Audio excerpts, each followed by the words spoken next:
आलमीन ने हमें और आपको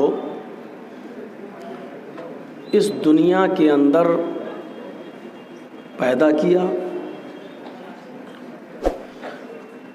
और अपनी एक अजीम नेमत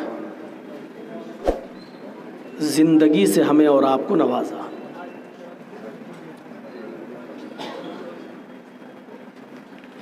माँ और बाप के ताल्लुक़ कायम करने के बाद से लेकर आखिरी सांस तक वो हमारी परवरिश करता है। रहम मादर में भी वो रोज़ी पहुंचाता है, ऑक्सीजन पहुंचाता है, 9 महीने तक माँ के पेट में भी वो हमारी हिफाजत फरमाता है। 9 महीने के बाद जब हम अपनी माँ के पेट से बाहर आकर इस दुनिया में जब आँख खोलते हैं तो इस दुनिया के अंदर भी हवा, पानी और ग़िज़ा की कसरत, अलगर्ज़, जिन जिन चीज़ों की ज़रूरत हमें और आपको पड़ती है ज़िंदा रहने के लिए, उन तमाम चीज़ों का इंतज़ाम अल्लाह रब्बुल आलमीन इस दुनिया में पहले ही से कर देता है। आपने देखा होगा कि एक लड़की की जब शादी होती है तो शादी से पहले उस लड़की के पिस्तान में दूध नहीं होता है, शादी के बाद भी दूध नहीं होता है, लेकिन जब 9 महीने के बाद उसी लड़की के पेट से जब कोई बच्चा जन्म लेता है, अभी वो दुनिया में आँख खोलता है, अल्लाह रब्बुल आलमीन उस बच्चे की ग़िज़ा उसकी माँ की पिस्तान में पहले से भर देता है। ये है ज़िंदगी के एक उसूल जो चलते हैं। फिर जब माँ के पेट से जब कोई बच्चा बाहर आता है तो वो अपने साथ कई चीज़ें लेकर आता है। उसके पास हाथ होते हैं, पैर होते हैं, नाक, कान और आँख भी होती है, दिल भी होता है और दिमाग भी होता है, लेकिन अभी उसकी अक्ल व शऊर इतनी बड़ी नहीं होती है। आँख होती है, वो देखता है लेकिन पहचानता नहीं है कि मेरी माँ कौन है, मेरा बाप कौन है, मेरे भाई कौन है, मेरी बहन कौन है। हाथ होते हैं लेकिन अभी वो हाथ से कुछ काम कर नहीं सकता। पैर होते हैं लेकिन अभी वो चल नहीं सकता। दिमाग होता है लेकिन अभी वो कुछ सोच नहीं सकता। और धीरे धीरे ये चीज़ें बढ़ती जाती हैं, नशो नुमा पाती जाती हैं, उसकी अक्ल व शऊर भी धीरे धीरे बढ़ती जाती है और फिर एक दिन वो मुस्तकिल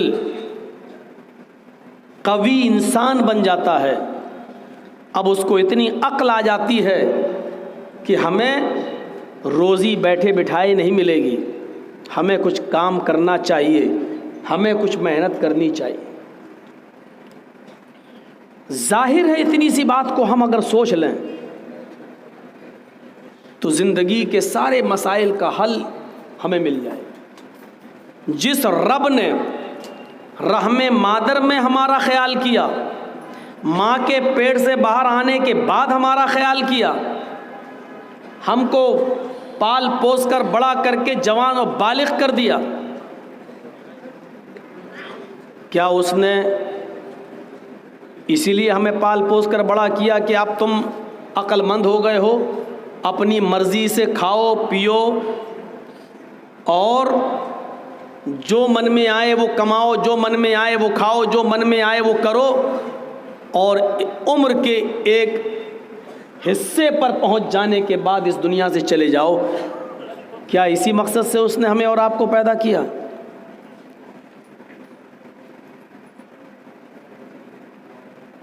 आपने एक मोटरसाइकिल ख़रीदी होगी, 4 व्हीलर आपने ख़रीदी होगी, आपके पास पैसा है, दौलत है, बड़े बिजनेसमैन हैं, 10 लाख 12 लाख रुपए की आपने स्विफ्ट खरीद ली, गाड़ी के मालिक हैं आप, लेकिन गाड़ी चलाना नहीं जानते हैं आप,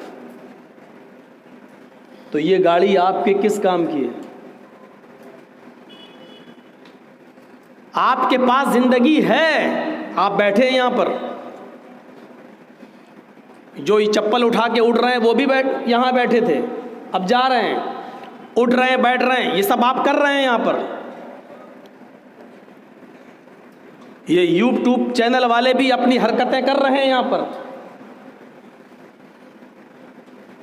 रात के 12:30 बजे तक अभी इनकी सेटिंग सही नहीं हो पाई। ये जिंदगी है हमारी जो हम कर रहे हैं सब, हम जिंदगी के मालिक हैं, लेकिन जिंदगी कैसे गुजारी जाए ये हमें पता नहीं है।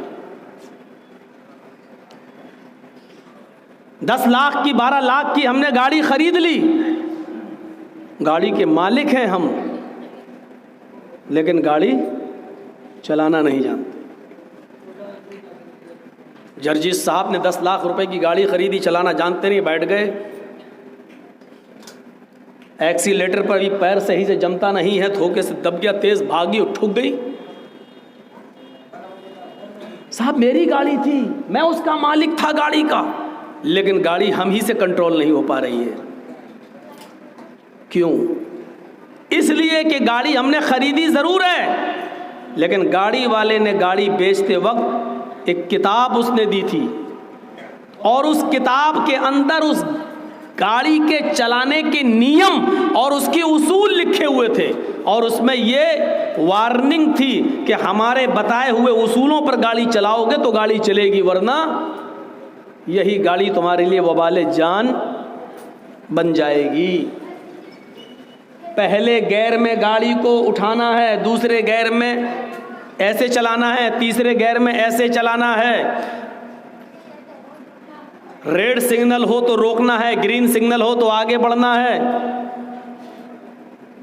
गाड़ी चलाने के सारे उसूल और ज़ाब्ते उस किताब के अंदर लिखे हैं, लेकिन हमने किताब खोल के भी नहीं देखी, ये सोचकर कि क्या गाड़ी तो हमारी है, हम इसके मालिक हैं, हम जैसे चाहेंगे वैसे चलाएंगे। तो मेरे भाइयों, ये गाड़ी नहीं चल सकती है, ये गाड़ी आपके लिए मुसीबत बन जाएगी। जर्जीत साहब ने 1.5-2 लाख रुपए की पिस्टल खरीद ली है, बंदूक खरीद ली है, राइफल खरीदी है शिकार करने के लिए। अब जर्जीत साहब समझ रहे हैं मैं तो राइफल का मालिक हूं, जैसे चाहूं वैसे चलाऊंगा।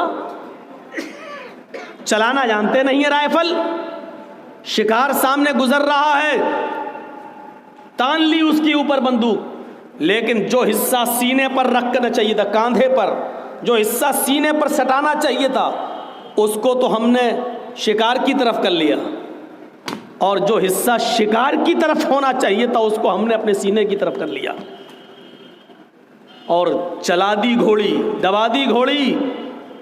शिकार मरेगा या आप मरेंगे?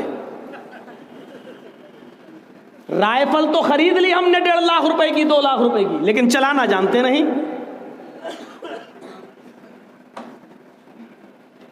आया शिकार, इसका शिकार करेंगे, तो शिकार की तरफ जो सुराख होता है जहां से गोली निकलती, वो हिस्सा तो हमने सीने की तरफ कर लिया, और जो हिस्सा सीने पे रखना चाहिए था उसको शिकार की तरफ, और दबा दी घोड़ी।